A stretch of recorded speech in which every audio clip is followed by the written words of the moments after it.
खबर, प्रधानमंत्री मोदी ने किस तरह आज असदुद्दीन ओवैसी को जवाब दिया, क्योंकि प्रधानमंत्री आज हैदराबाद में थे। हैदराबाद असदुद्दीन ओवैसी का संसदीय क्षेत्र भी है और कर्म भूमि भी है। प्रधानमंत्री ने हैदराबाद में एक शिक्षण संस्थान के कार्यक्रम में हिस्सा लिया। प्रधानमंत्री ने हैदराबाद में रैली भी की। तेलंगाना के सीएम के चंद्रशेखर राव और ज्ञानवापी पर विवादित बयान देने वाले ओवैसी को लेकर प्रधानमंत्री ने क्या कहा, देखिए। ओवैसी का इलाका, मोदी का धमाका।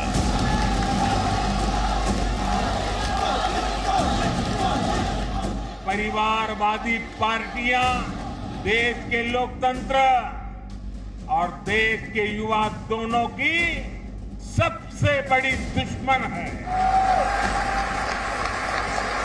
उत्तर प्रदेश के हमारे मुख्यमंत्री श्रीमान योगी आदित्यनाथ जी को भी बधाई देता हूं।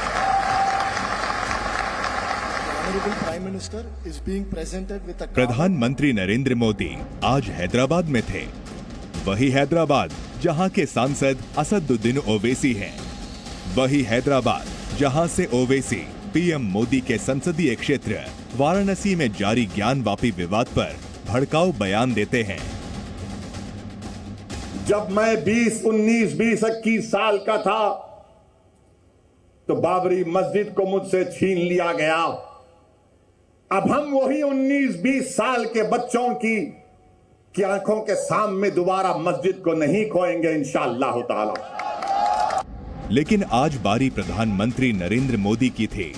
बीजेपी कार्यकर्ताओं को लगा था कि शायद पीएम मोदी ओवैसी को जवाब देंगे, क्योंकि बीते कुछ दिनों से ओवैसी ज्ञानवापी से लेकर मुगलों तक इस मामले में लगातार पीएम मोदी से सवाल पूछ रहे हैं।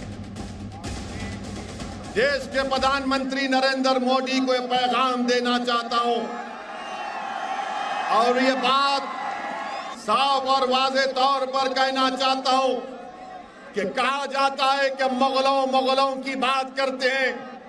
अरे भारत का मुसलमानों का मुगलों से कोई ताल्लुक नहीं है, याद रखो। ओवैसी की उम्र 53 साल है, लेकिन प्रधानमंत्री नरेंद्र मोदी 71 वर्ष के हैं। न सिर्फ उम्र बल्कि राजनीति में भी मोदी का तजुर्बा ओवैसी से काफी ज्यादा है। लिहाजा वो ज्ञानवापी मामले में जिसकी सुनवाई कोर्ट में चल रही है, उस पर बोलकर वो ओवैसी या विपक्ष को मौका नहीं देना चाहते थे। इसलिए उन्होंने ज्ञानवापी पर कुछ नहीं बोला, लेकिन परिवारवाद पर जोरदार हमला किया। ये हमला तेलंगाना के मुख्यमंत्री के चंद्रशेखर राव पर भी था और ओवैसी परिवार पर भी।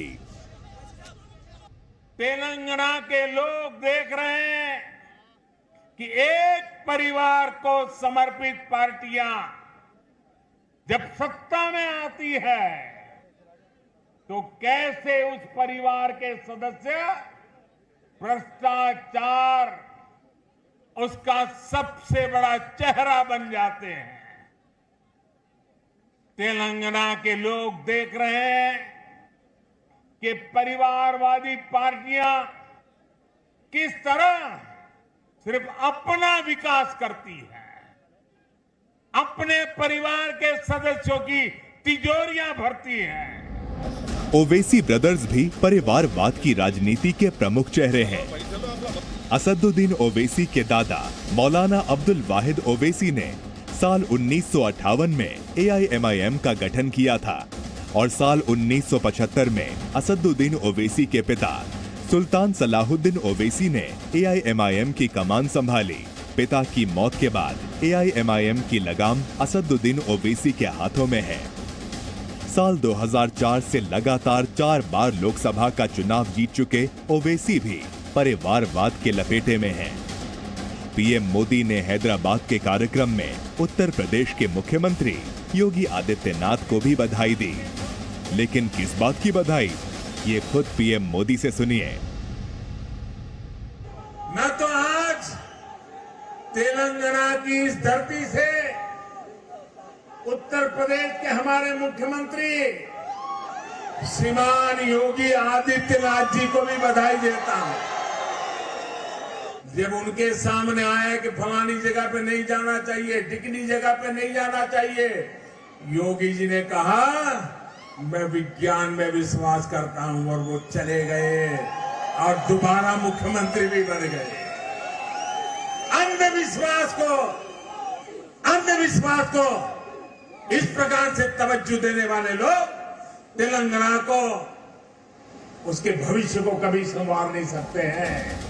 प्रधानमंत्री मोदी ने अंधविश्वास के खिलाफ योगी के अभियान का हवाला इसलिए दिया क्योंकि तेलंगाना के सीएम चंद्रशेखर राव पर अंधविश्वास के आरोप लगते रहे हैं और परिवारवाद से नाता तो दोनों का है, फिर वो चंद्रशेखर राव हों या ओवैसी। ब्यूरो रिपोर्ट, जी न्यूज।